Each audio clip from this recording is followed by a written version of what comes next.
dobrodošli ljudi, ja sam Friki Videos i danas se opraštam s vama od današnjeg dana slavlja.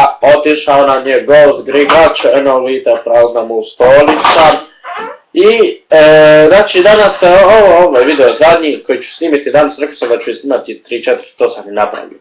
Znači dosta smo zabavili, imali smo emisije, tu je kapa od ovoga Postančerosa, štopali smo jedan Jefa Keksiju, nismo slušali muziku, na veze.